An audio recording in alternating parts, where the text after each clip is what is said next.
साथियों नमस्कार। आज के इस वीडियो में हम लोग क्षेत्रमिति का सारा फार्मूला, टोटल फार्मूला हम लोग देखने का प्रयास करेंगे।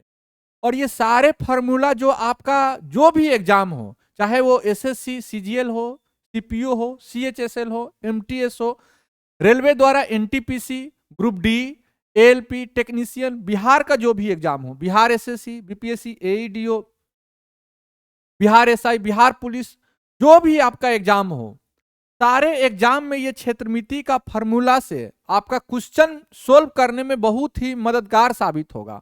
और जब क्षेत्रमिति में जब तक आपको अगर फार्मूला याद नहीं है, कॉन्सेप्ट पता नहीं है, आप कोई भी मेथड यूज कर लीजिए, आपसे क्वेश्चन नहीं सोल्व हो पाएगा।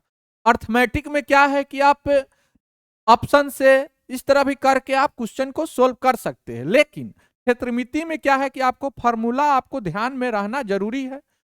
इसलिए आज टोटल फार्मूला क्षेत्रमिति का जितना भी फार्मूला है वो सारा फार्मूला हम लोग देखने का प्रयास करेंगे।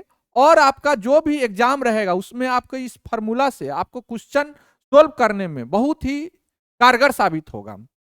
एक एक करके सारा फार्मूला को हम लोग आराम से समझेंगे और एक दो बार इस वीडियो को देखिएगा तो आपको फार्मूला, टोटल फार्मूला आपके दिमाग में पूरा का पूरा छप जाएगा।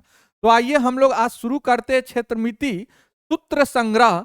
2D और 3D आकार का सभी महत्वपूर्ण सूत्र एक साथ हम लोग देखते हैं। पूरा संपूर्ण सूत्र हम लोग एक साथ देखते हैं। चलिए आइए। अब क्षेत्रमिति क्या है? क्षेत्रमिति गणित की एक शाखा है जो 2D और 3D आकार की माप से संबंधित है। 2D मतलब 2 डायमेंशनल, 3D मतलब 3 डायमेंशनल की माप से संबंधित है। क्षेत्रमिति कहने का मतलब है किसी भी क्षेत्र को मापने का जो विधि है वही क्षेत्रमिति है। चलिए क्षेत्रफल। अब क्षेत्रफल किसे कहते हैं? एरिया, किसी आकार द्वारा घेरा गया स्थान, वर्ग इकाई, यानी कि किसी स्थान को घेरा गया जो है उसी वही क्षेत्रफल हो गया। परिमाप, पेरीमीटर, किसी आकार की बाहरी सीमा की लंबाई जो है पेरीमीटर है। जो बाहरी सीमा का जो लंबाई है वो पेरीमीटर है। अब चलिए देखिए आयतन, वॉल्यूम यानी 3D आकार द्वारा घेरा गया स्थान, घन इकाई। 3D जो आकार है जैसे कि बेलन, शंकु, गोला, ये सब 3D आकार होता है, उसके द्वारा जो घेरा गया स्थान है उसका आयतन होता है। पृष्ठीय क्षेत्रफल, 3D आकार की बाहरी सतह का क्षेत्रफल जो होता है वो पृष्ठीय क्षेत्रफल होता है। अब ये हम लोग थोड़ा ओवरव्यू देखे हैं। अब आइए हम लोग एक एक करके देखते हैं कौन सा फिगर कैसा होता है और उसका क्या क्या फार्मूला होता है। सारा करके एक एक फार्मूला हम लोग चर्चा करेंगे। अब देखिए वर्ग, स्क्वायर, स्क्वायर कहने का मतलब स्क्वायर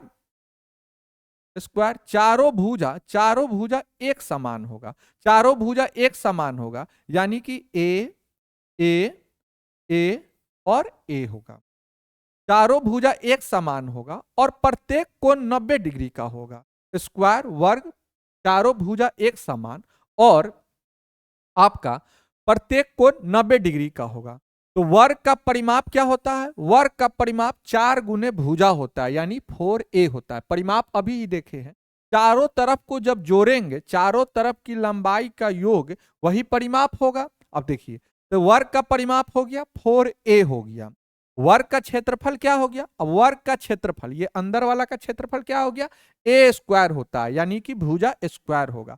विकर्ण, विकर्ण क्या होगा? √2a होगा, √2a होगा, √2a होगा। अब देखिए एक और चीज यहां पे सीखिए, किसी भी आकृति का अगर कहेगा विकर्ण निकालने के लिए, विकर्ण कहेगा निकालने के लिए, विकर्ण कहेगा निकालने के लिए, तो आप देखिए आपको विकर्ण अब याद करने का जरूरत नहीं पड़ेगा।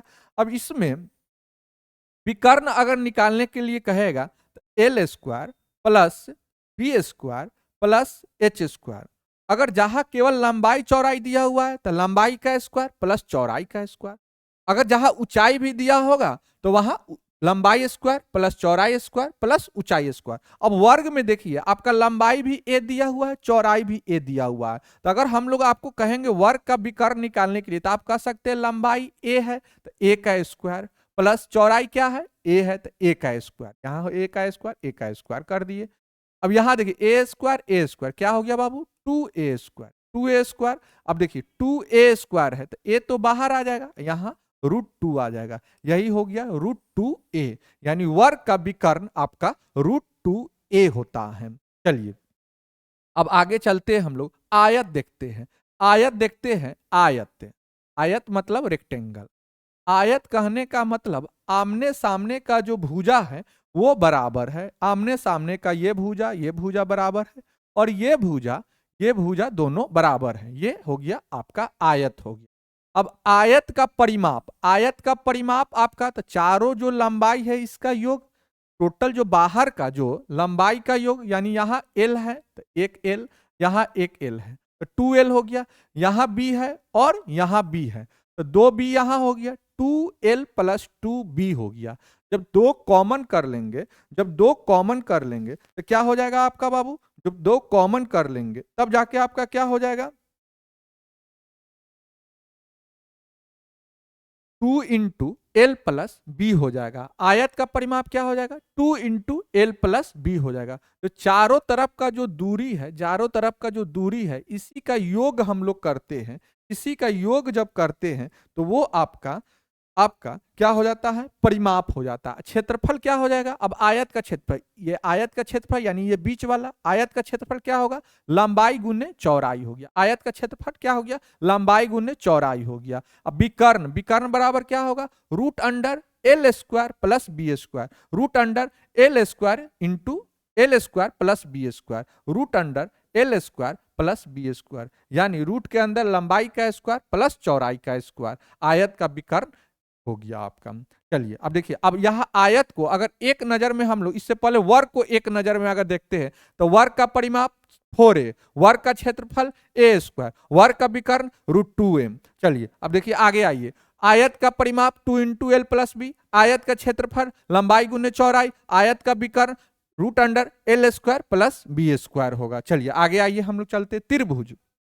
अब ट्राइएंगल, वो त्रिभुज, त्रिभुज का क्षेत्रफल क्या होता है, त्रिभुज का क्षेत्रफल 1/2 बी से बेस, एस से हाइट, 1/2 गुने आधार गुने एच होता है, आधार गुने ऊंचाई, 1/2 गुने आधार गुने ऊंचाई होता है। परिमाप, परिमाप क्या होगा, a + b + c। अगर त्रिभुज है, त्रिभुज है, एक भुजा ए है, एक भुजा बी है और एक भुजा सी है, तो क्या होगा, ए बी सी, त्रिभुज का परिमाप हो गया ए बी सी हो गया। हीरोन का सूत्र क्या होता है, अब हीरोन का सूत्र, अगर तभी भुजा अलग अलग है, विषम बाहु त्रिभुज है, विषम बाहु त्रिभुज है, तो वहां पर हीरोन का फॉर्मूला यूज करते हैं। हीरोन का फॉर्मूला क्या होता है, √S into S minus A into S minus B into S minus C होता है, जहां एस क्या होता है, सेमी परिमीटर होता है, अर्ध परिमाप होता है। और अर्ध परिमाप क्या होगा, परिमाप होता है a + b + c, तो अर्ध परिमाप बराबर क्या होगा, a + b + c/2 हो जाएगा। अब देखिए त्रिभुज का क्षेत्रफल 1/2 गुने आधार गुने ऊंचाई, परिमाप देखिए a + b + c हो गया। हीरोन का सूत्र क्या होगा, √S into S minus A into S minus B into S minus C, जहां एस बराबर क्या होगा, सेमी परिमीटर, यानी a + b + c/2 होता है। अब चलिए एक और होता है त्रिभुज का क्षेत्रफल, त्रिभुज का क्षेत्रफल, त्रिभुज का क्षेत्रफल आपका, त्रिभुज का क्षेत्रफल अगर थीटा डिग्री दिया होगा, अगर थीटा का मान दिया रहेगा तो त्रिभुज का क्षेत्रफल क्या निकालेंगे, 1/2 A B sine theta, A B sine theta. यहाँ पे क्या रहेगा, दो भुजा दिया रहेगा और एक कोण दिया रहेगा, दो भुजा और एक कोण दिया रहेगा, तब त्रिभुज का क्षेत्रफल आपसे पूछेगा तो 1/2 ए बी साइन थीटा होता है, 1/2 ए बी साइन थीटा आपका होगा। चलिए यहां हम लोग त्रिभुज देखे हैं, अब क्या कीजिए, अब त्रिभुज भी देखिए, त्रिभुज कितने प्रकार के होते हैं। अब यहां देखिए त्रिभुज होता है, एक समकोण त्रिभुज होता है, समकोण त्रिभुज, समकोण त्रिभुज, समकोण त्रिभुज, यहां समकोण त्रिभुज होता है, समकोण त्रिभुज, राइट एंगल ट्राइएंगल होता है, समकोण त्रिभुज, समकोण त्रिभुज। हम लोग एक एक जो त्रिभुज का जो फिगर होता है, सारा फिगर को एक एक करके हम लोग समझेंगे और उसका जो भी फॉर्मूला है उस सारा फॉर्मूला हम लोग एक बार ही इस वीडियो में देख लेंगे एक ही क्लास में, ताकि सारा एक जगह रहेगा। एक बार दो बार जब आप देखिएगा तो सारा कुछ आपको एक बार में ही समझ में आएगा और सारा डाउट क्लियर हो जाएगा। समकोण त्रिभुज यानी एक भुजा क्या, एक कोण क्या होगा 90 डिग्री का होगा। एक कोण आपका क्या हो गया 90 डिग्री का हो गया, यानी ये कोण 90 डिग्री का हम लोग मान लिए। अब ये इसको मान लीजिए ए मान लीजिए, इसको मान लीजिए बी मान लीजिए और इसको सी मान लीजिए, इसको सी मान लीजिए। ये क्या हो गया कर्ण हो गया, ये क्या हो गया आपका कर्ण हो गया। ये क्या हो गया लंब हो गया, लंब हो गया, लंब हो गया। इसको लंब हम लोग कहते हैं। इसको क्या कहते हैं आधार कहते हैं, आधार कहते हैं। तो देखिए कर्ण स्क्वायर बराबर, कर्ण स्क्वायर बराबर, कर्ण का स्क्वायर बराबर, कर्ण का स्क्वायर बराबर क्या होता है रूट अंडर लंबाई स्क्वायर, रूट अंडर लंबाई स्क्वायर प्लस आधार स्क्वायर।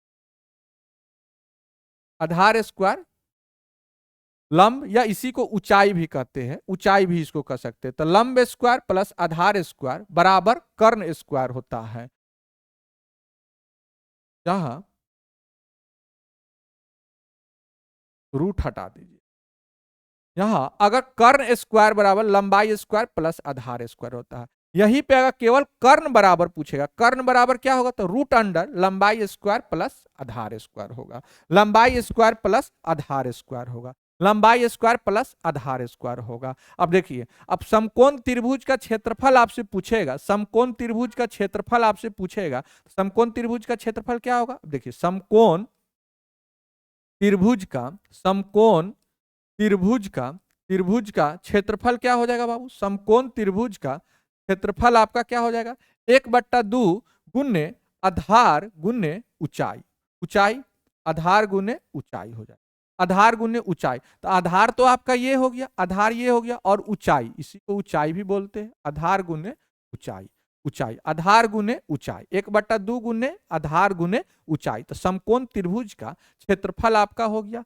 परिमाप जब पूछेगा तो ये भुजा का योग, ये भुजा का योग और ये भुजा का योग, तीनों भुजा का जो योग है वो आपका परिमाप हो जाएगा। अब ये बी है तो बी के सामने वाला बी कर दीजिए, यहां पे यहाँ सी के सामने वाला को सी कर दिए, ए के सामने वाला को ए कर दिए। तो हम लोग जब परिमाप पूछेगा, परिमाप पूछेगा, अगर परिमाप पूछेगा तो तीनों भुजाओं का जो योग है वही परिमाप हो जाएगा, ए प्लस बी प्लस सी हो जाएगा, परिमाप हो जाएगा ए प्लस बी प्लस सी हो जाएगा। यहाँ पर ये कर्ण हो गया, ये लंब, ये आधार हो गया।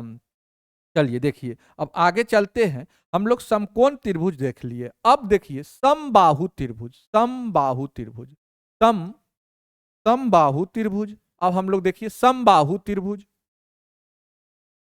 समबाहु त्रिभुज आप जानिए किसे कहते हैं, समबाहु त्रिभुज, समबाहु त्रिभुज, समबाहु त्रिभुज।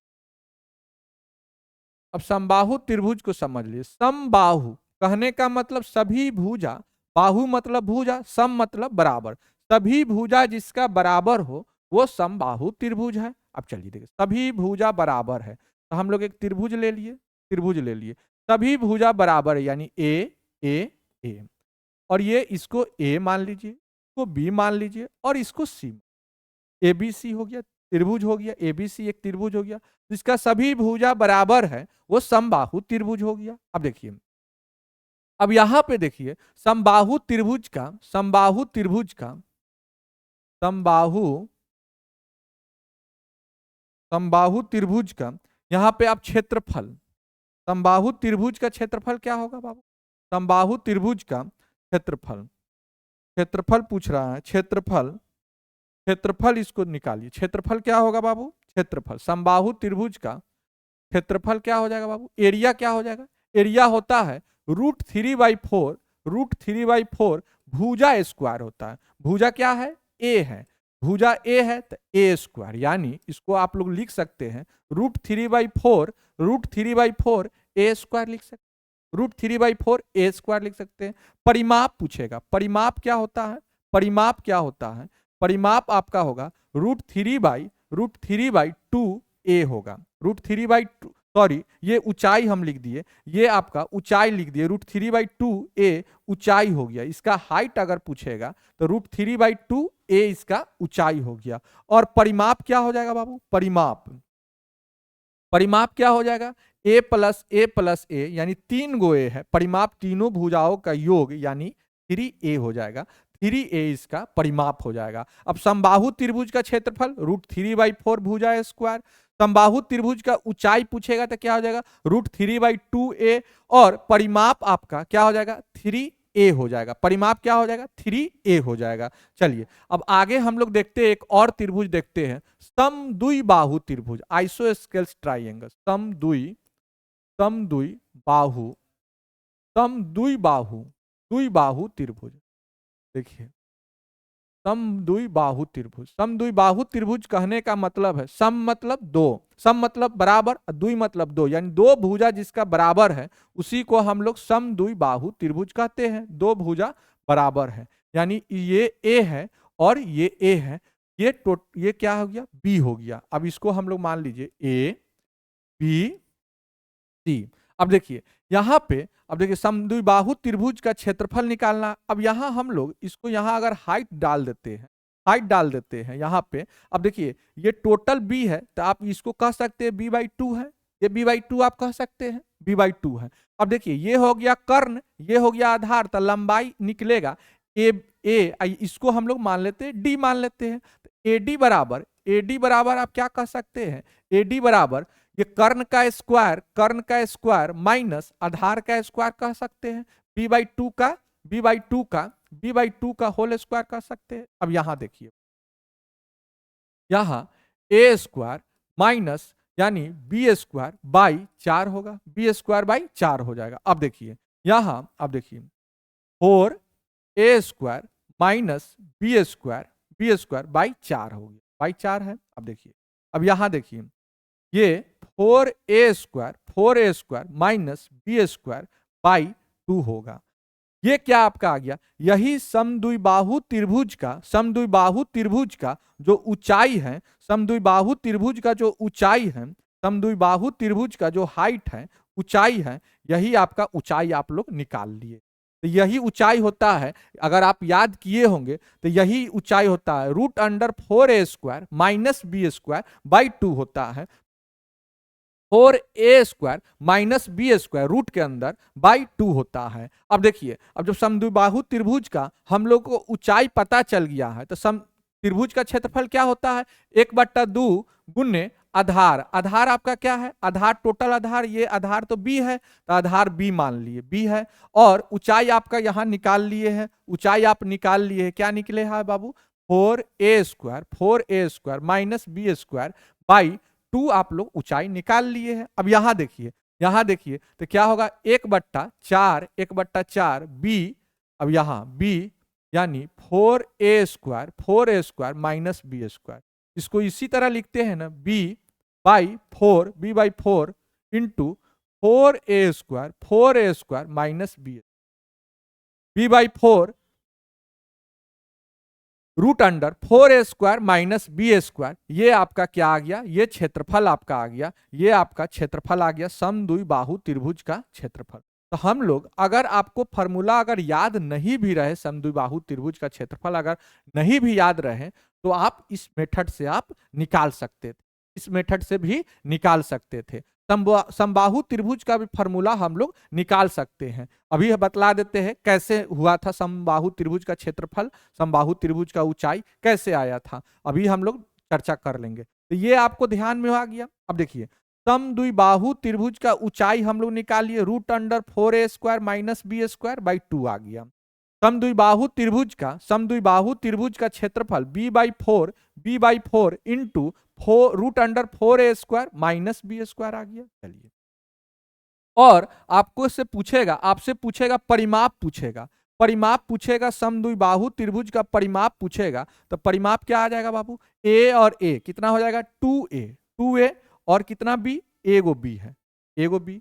कुल दूरी जो है उसी का योग जो कर देंगे वही आपका परिमाप आ जाएगा, अब चलिए देखिए, समबाहु त्रिभुज में भी आप देख लीजिए, अगर यहां हम लोग यहां लंब डाल देते हैं और इसको हम लोग d मान लेते हैं, तो ये क्या आ जाएगा बाबू? a/2 आ जाएगा। टोटल a है तो ये a/2 है।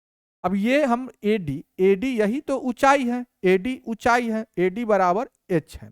ये आपका क्या आ जाएगा, कर्ण का स्क्वायर यानी A square minus A by two का whole square. A by two का होल स्क्वायर कहने का मतलब ए स्क्वायर बाई 4 हो गया। चलिए देखिए, अब यहाँ पे 4a² माइनस ए स्क्वायर, यहाँ आप लिख सकते हैं 3a², 3a² बाई 4 लिख सकते हैं, बराबर ये क्या हो जाएगा 3a² है तो a बाहर आ जाएगा और √3 रह जाएगा तो √3a बाई 2 हो जाएगा, 4 बाहर आएगा तो 2 आ जाएगा। वही ऊंचाई लिखे थे, समबाहु त्रिभुज का ऊंचाई लिखे थे √3/2a होता है, √3/2a होता है।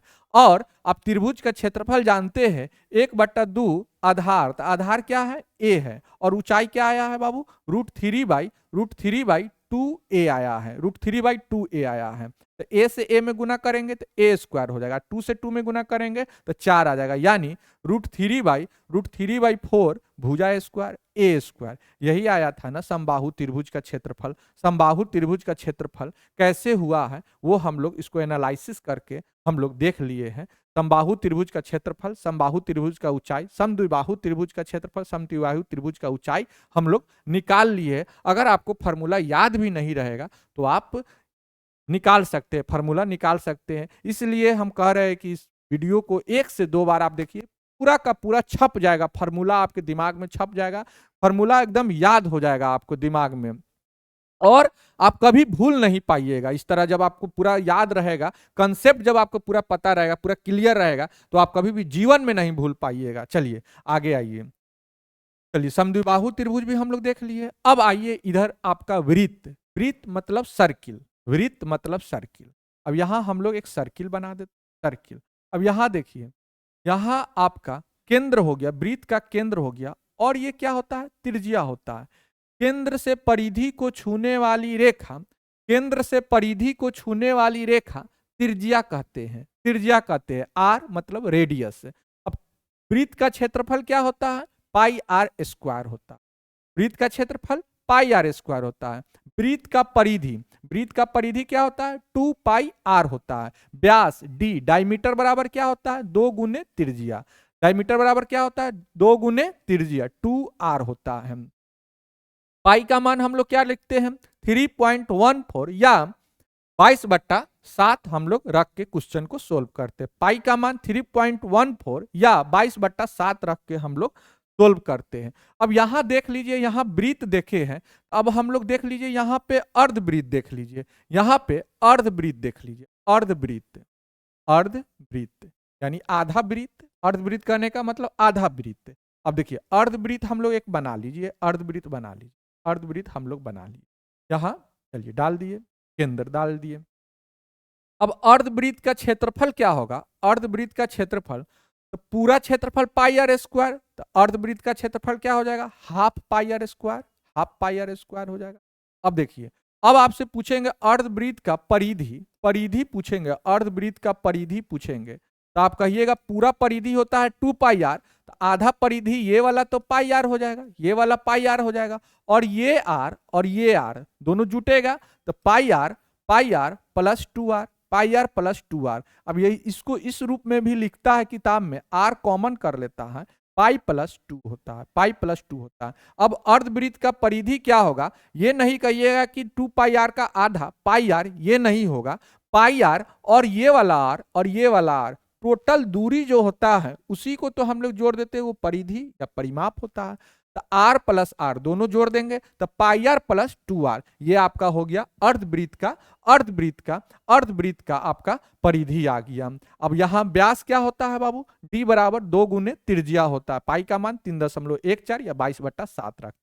अब यहां एक और कंसेप्ट देख लीजिए, एक आपका वृत्त के अंदर वृत्त होता है, वृत्त के अंदर वृत्त होता है, तो यहाँ पे एक होता है छोटा त्रिज्या होता है और एक बड़ा त्रिज्या होता है, इससे भी क्वेश्चन पूछा जाता है। तो वलय का क्षेत्रफल पूछ रहा है, वलय का क्षेत्रफल आपको पूछता है, यानी ये वाला भाग का क्षेत्रफल आपसे पूछता है, वलय का क्षेत्रफल। तो हम लोग यहाँ लिखते हैं वलय, रिंग का, एरिया ऑफ रिंग, वलय का क्षेत्रफल आपसे पूछता है, area of ring. Area of ring क्या होता है पाई बड़का r², पाई बड़का r² माइनस पाई छोटका r², छोटका r²। अब इसी को लिखता है, पाई कॉमन ले लेता है, आर स्क्वायर माइनस छोटा आर स्क्वायर, अब बड़ा आर स्क्वायर माइनस छोटा आर स्क्वायर, ये हो गया A square minus B square, यानी A square minus B square equal to लिख सकते हैं A plus B into A plus B, A plus B into A minus B लिख सकते हैं। A square minus B square equal to लिख सकते हैं आप A plus B into A minus B लिख सकते हैं, यानी R square minus R square है तो R plus R into R minus R लिख सकते हैं, पाई बाहर रहेगा। चलिए तो हम लोग ये वृत्त के बारे में देख लिए, वृत्त, अर्धवृत्त और रिंग का भी हम लोग क्षेत्रफल जान गए, रिंग का क्षेत्रफल कैसे निकालेंगे। चलिए अब कुछ और 2D आकार जो होता है उसके बारे में जानेंगे। समानांतर चतुर्भुज, समानांतर चतुर्भुज किसे कहते हैं, सम चतुर्भुज किसे कहते हैं, समलंब चतुर्भुज किसे कहते हैं, त्रिज्यखंड का क्षेत्रफल किसे कहते हैं। त्रिज्यखंड का क्षेत्रफल भी अगर पूछेगा निकालने के लिए तो वो भी कैसे निकालेंगे, इसको देख लीजिए।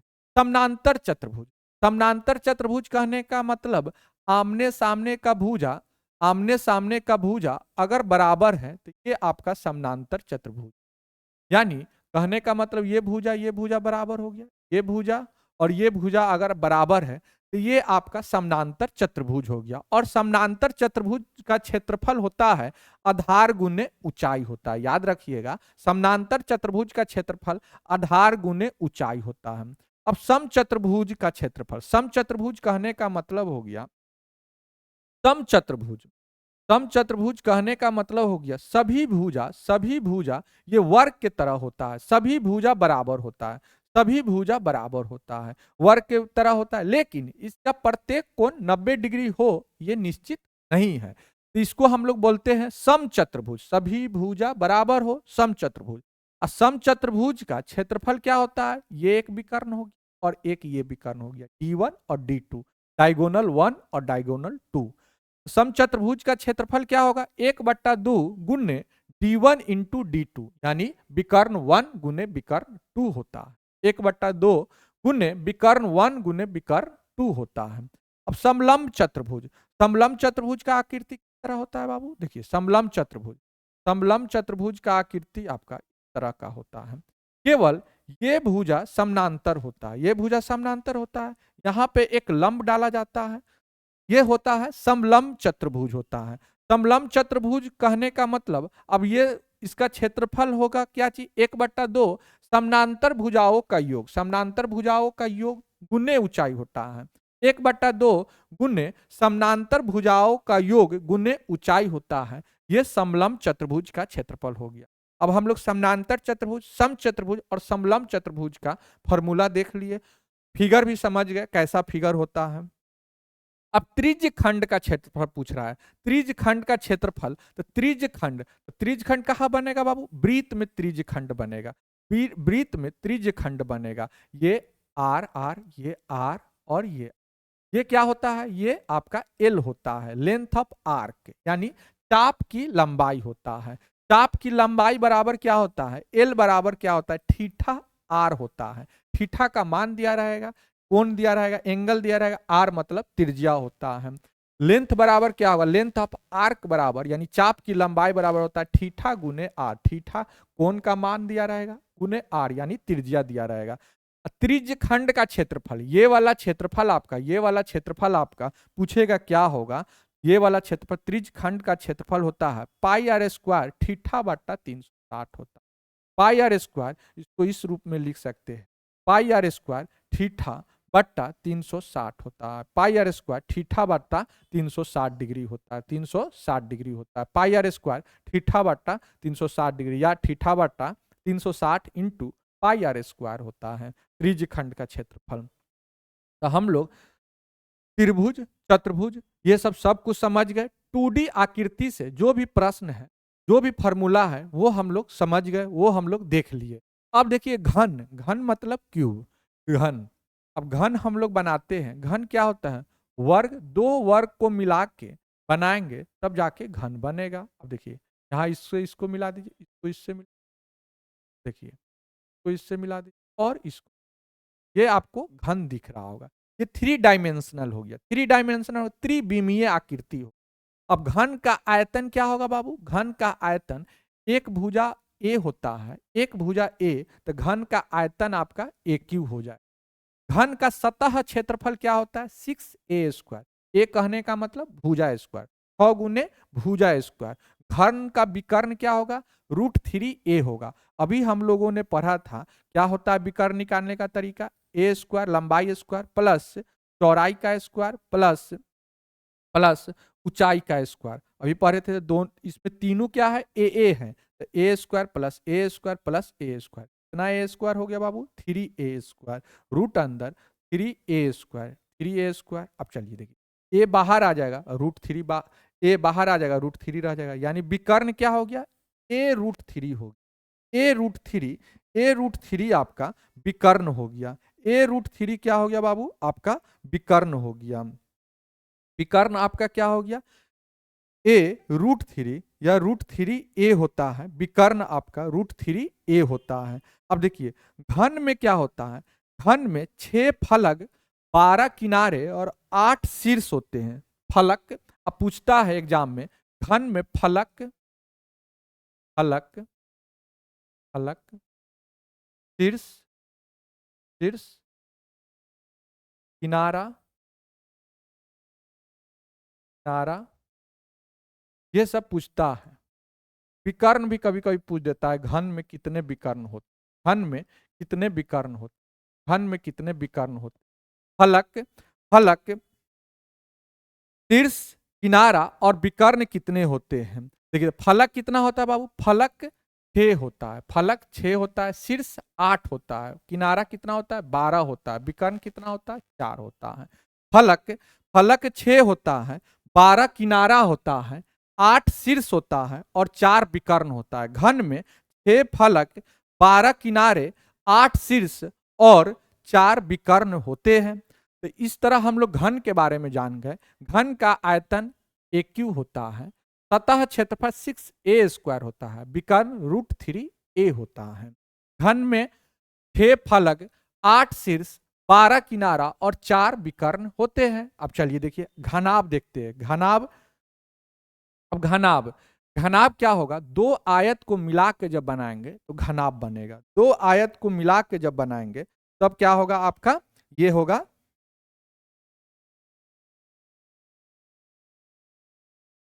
आपका घनाभ बनेगा। दो आयत को मिला के, चलिए देखिए दो आयत को हम लोग मिला के बनाते हैं। ये एक आयत ले ली और एक आयत यहाँ, एक आयत यहाँ, यहाँ से इसको मिला दीजिए, यहाँ मिला दीजिए, तो यहाँ मिला दीजिए, तो यहाँ मिला। अब इसको देखिए, अब देखिएगा तो घनाभ दिखेगा, घनाभ दिखेगा। ये भी त्रिविमीय आकृति। अब घनाभ का आयतन क्या होगा, लंबाई गुने चौड़ाई गुने ऊंचाई होगा, लंबाई गुने चौड़ाई गुने ऊंचाई होगा। पूर्ण सतह क्या होगा, पूर्ण सतह का क्षेत्रफल आपसे पूछेगा 2 × LB plus BH plus LH होता है।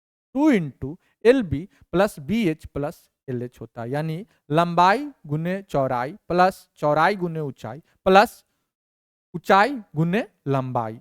पार्श्व क्षेत्रफल क्या होता है, घन का घनाभ का पार्श्व क्षेत्रफल पूछता है। जो 4 दीवारी का क्षेत्रफल होता है, 4 दीवारी का क्षेत्रफल होता है, वही घनाभ का पार्श्व क्षेत्रफल होता है। क्वेश्चन पूछता है घनाभ का पार्श्व क्षेत्रफल निकालने के लिए, तो ये होता है 2h × L प्लस B, यानी 2 × इसको इस फॉर्म में भी याद करता है, 2 × L प्लस B गुने ऊंचाई होता है, 2 × L प्लस B गुने ऊंचाई होता है। यह आपका घनाभ का पार्श्व क्षेत्रफल होता है। अब देखिए घनाभ में फलक फलक शीर्ष शीर्ष और किनारा किनारा ये भी होता है, ये भी पूछता है एग्जाम में, डायरेक्ट पूछता है घनाभ में कितने फलक कितने शीर्ष और कितने किनारे होते हैं। घनाभ में कितने फलक कितने शीर्ष और कितने किनारे होते हैं। अब देखिए घनाभ में फलक 6 होते हैं, घनाभ में फलक 6 होते हैं, शीर्ष कितना होगा बाबू 8 होगा और किनारा क्या हो जाएगा 12 हो जाएगा। फलक 6 शीर्ष 8 और किनारा 12 होता है घनाभ में। चलिए घनाभ का आयतन लंबाई गुने चौड़ाई गुने ऊंचाई, पूर्ण सतह क्षेत्रफल 2 into L B plus B H plus H L होता है, पार्श्व क्षेत्रफल पार्श्व सतह का क्षेत्रफल 2 into L plus B into ऊंचाई। और घनाभ का विकर्ण आपसे पूछेगा, घनाभ का विकर्ण आपसे पूछेगा क्या होगा, घनाभ का विकर्ण तो आप क्या लिख सकते हैं, L square plus B square plus H square, ये आपका घनाभ का विकर्ण हो जाएगा। रूट अंडर एल स्क्वायर यानी लंबाई का स्क्वायर, बी स्क्वायर मतलब चौड़ाई का स्क्वायर, एच स्क्वायर मतलब ऊंचाई का स्क्वायर हो जाए। चलिए घनाभ को हम लोग देख लिए। अब बेलन, बेलन मतलब सिलेंडर, बेलन। अब बेलन का पलचित्र समझ लीजिए, बेलन यहां देखिए, बेलन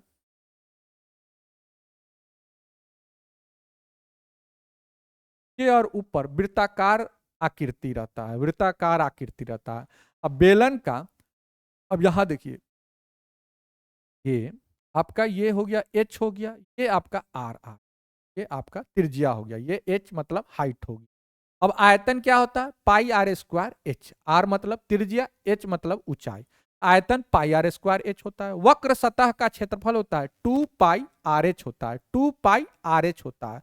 अब पूर्ण सतह का क्षेत्रफल पूछेगा, पूर्ण सतह का क्षेत्रफल होता है 2 pi R H, 2 pi R H plus ऊपर वाला वृत्ताकार का क्षेत्रफल पाई आर स्क्वायर और नीचे वाला वृत्त का क्षेत्रफल पाई आर स्क्वायर, तो 2 pi R H plus 2 pi R square, 2 pi R H plus 2 pi R square. इसी को आप लोग याद भी करते हैं, यहाँ क्या करते हैं 2 पाई आर कॉमन कर लेते हैं, तो यहाँ एच प्लस आर लिखते हैं।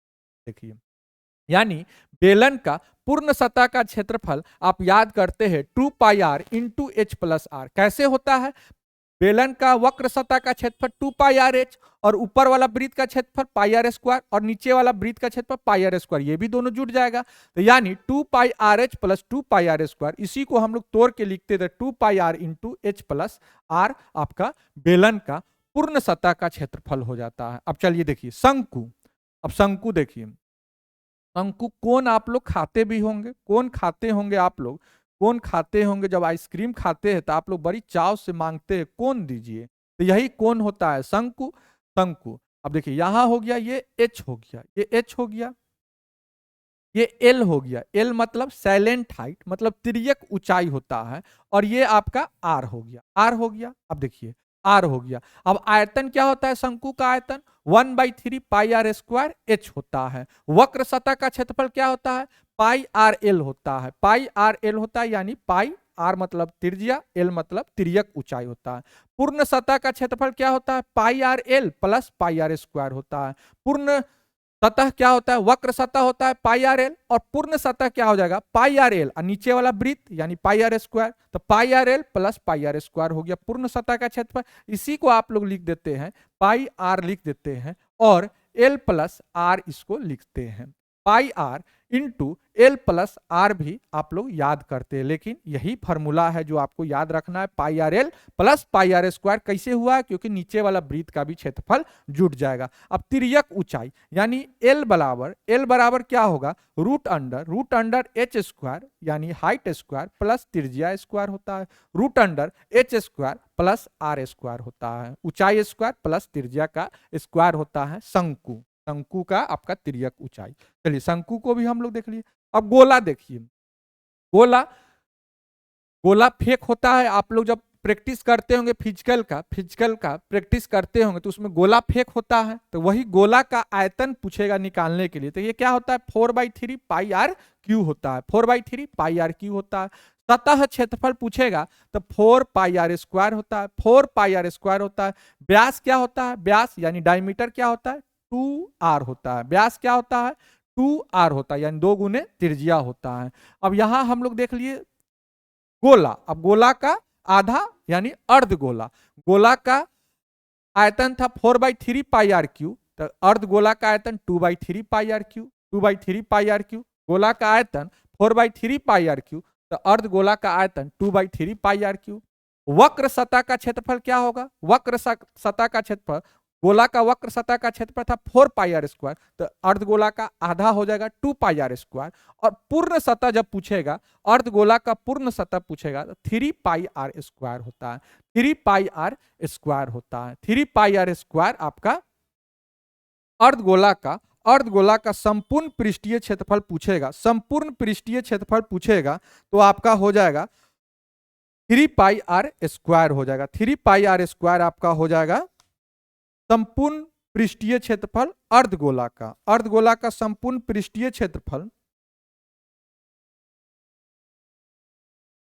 3πr² हो जाएगा। चलिए अब हम लोग थोड़ा एक दो फिगर और समझ लेते, एक दो फॉर्मूला और देख लेते। प्रिज्म और पिरामिड, प्रिज्म और पिरामिड का केवल फॉर्मूला ध्यान में रखिए। प्रिज्म, प्रिज्म और पिरामिड, पिरामिड का फॉर्मूला केवल ध्यान में थोड़ा रख लीजिए, थोड़ा याद रखिएगा।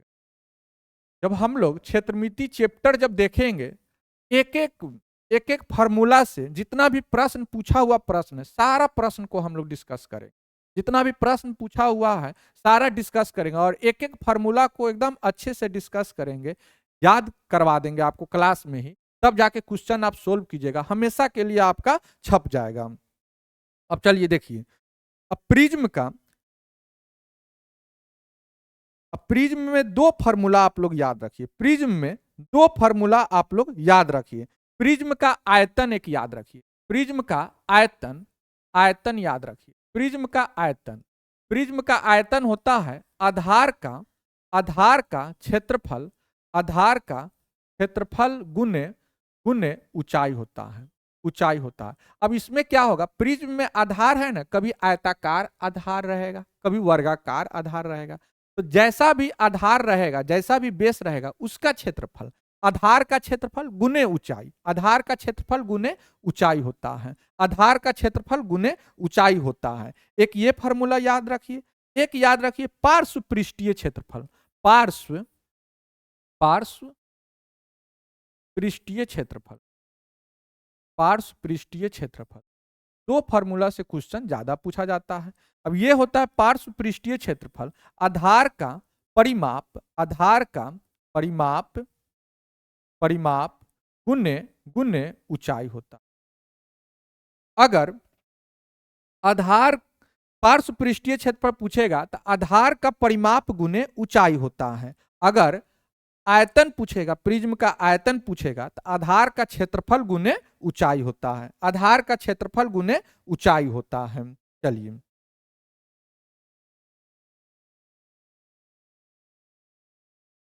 अब देखिए पिरामिड, पिरामिड में आपका आयतन पूछे, आयतन पूछेगा, आयतन।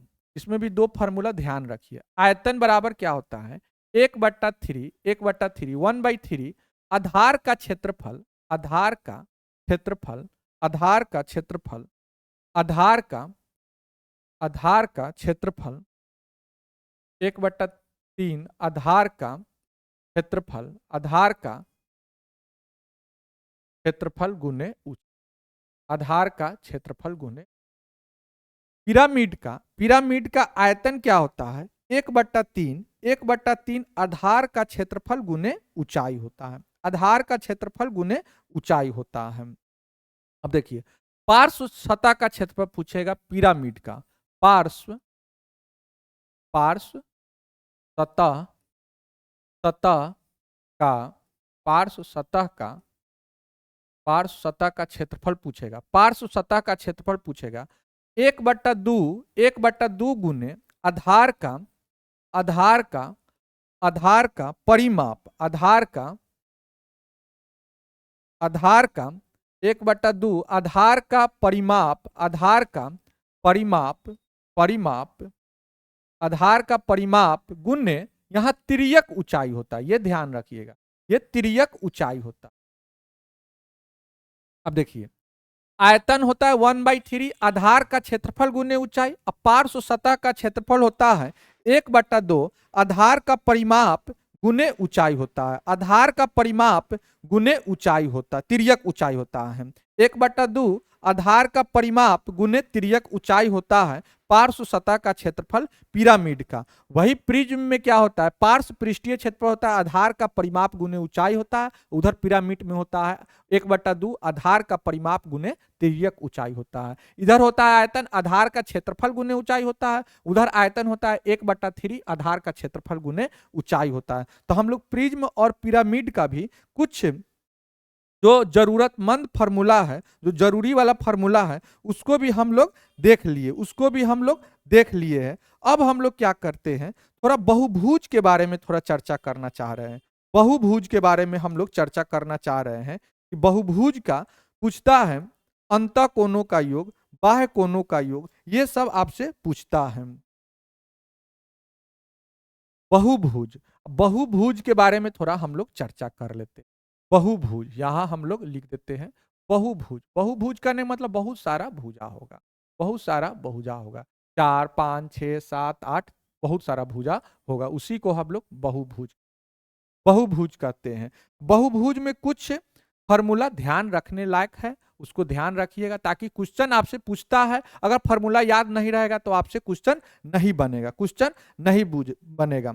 अब बहुभुज में n भुजा है, n भुजा वाले n भुजा वाले n भुजा वाले n भुजा वाले आंतरिक कोणों का योग, आंतरिक आंतरिक कोणों का योग, आंतरिक कोणों का योग बराबर क्या होता है, आंतरिक कोणों का योग। n भुजा वाले बहुभुज के आंतरिक कोणों का योग होता है। आंतरिक कोणों का योग क्या होता है, n-2 into 180 degree, n-2 into 180 degree. लोग इसको इस तरह भी याद रखते हैं, 180 डिग्री है, 180 डिग्री, लोग इसको इस तरह भी याद रखते हैं, 180 डिग्री, थोड़ा अच्छे से, 180 डिग्री, n-2 इंटू 180 डिग्री, इसको इस तरह भी लोग याद रखते, 2n-4, 2n-4 इंटू समकोण भी याद रखते, 2n-4 इंटू समकोण यानी 90 डिग्री होता है। यही का 2 यहाँ इसको 2 इंटू 90 के रूप में तोड़ दिए है, 2 से इधर गुना किए है, 2n-4, फार्मूला एक ही है, उसी को डेराइव करके 2 या 3 फार्मूला बना दिया जाता है। तो 2n-4 इंटू समकोण भी याद को लोग रखते हैं फार्मूला के रूप में। चलिए अब एक चीज और याद रखिए, यहां आंतरिक कोण, आंतरिक कोण, आंतरिक कोण, आंतरिक कोण को हम लोग इंटरनल एंगल आई से डिनोट कर सकते हैं। आंतरिक कोण प्लस प्लस बाह्य कोण, बाह्य कोण का योग, बाह्य कोण का योग बराबर 180 डिग्री होता है, 180 डिग्री।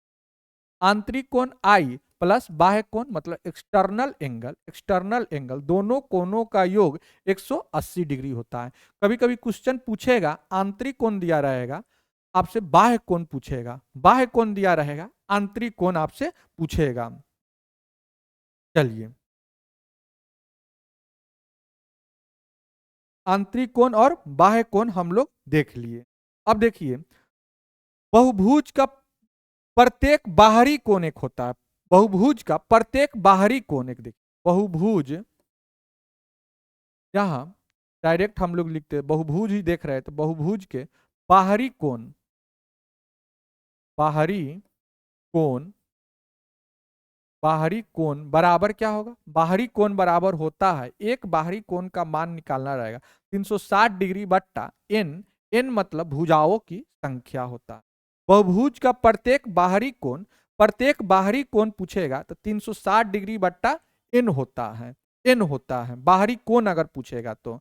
अगर अगर अगर आपसे पूछेगा प्रत्येक भुजा पूछेगा, प्रत्येक भुजा पूछेगा, भुजाओं की संख्या, भुजाओं की संख्या पूछेगा, नंबर ऑफ साइड्स पूछेगा, भुजाओं की संख्या पूछेगा, भुजाओं की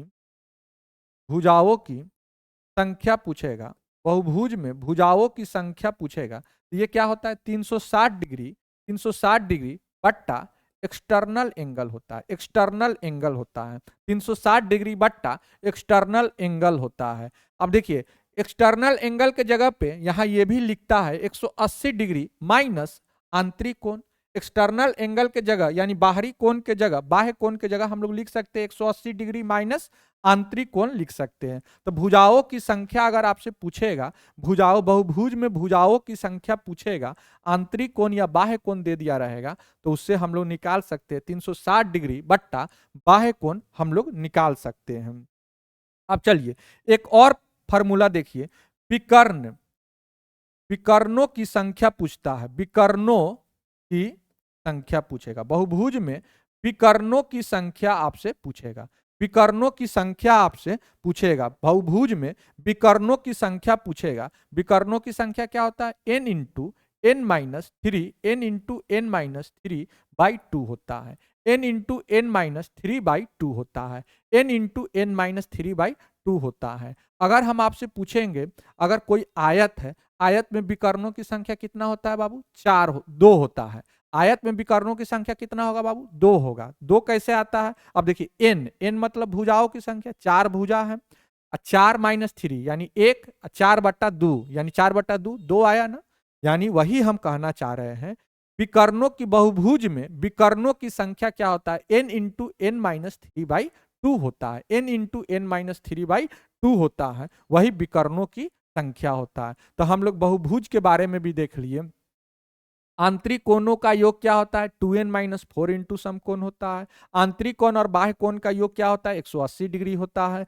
बाहरी कोण क्या होता है, 360 डिग्री बट्टा n होता है। बाहरी कोण अगर पूछेगा निकालने के लिए तो 360 डिग्री बट्टा भुजाओं की संख्या होता है, और भुजाओं की संख्या पूछेगा निकालने के लिए 360 डिग्री बट्टा बाह्य कोण होता है। चलिए देखिए, विकर्णों की संख्या पूछेगा तो n into N minus three by two होता है। तो इस तरह करके हम लोग ये भी देख लिए, बहुभुज भी देख लिए। अब कुछ संदर्भ है आपका, देखिए वर्ग, आकार, वर्ग, क्षेत्रफल दिया हुआ है, परिमाप दिया हुआ है, तुरंत याद करें। तो वर्ग का क्षेत्रफल ए स्क्वायर, परिमाप 4a, आयत लंबाई गुने चौड़ाई, परिमाप 2 इंटू एल प्लस बी, वृत्त पाई आर स्क्वायर 2 पाई आर, परिमाप त्रिभुज 1/2 आधार गुने ऊंचाई, और परिमाप ए प्लस बी प्लस सी होता है। चलिए देखिए, अब यहां देखिए घन, घन का आयतन ए क्यू, सतह क्षेत्रफल 6a स्क्वायर, घनाभ लंबाई गुने चौड़ाई गुने ऊंचाई, सतह क्षेत्रफल 2 into L B plus B H plus H L होता है।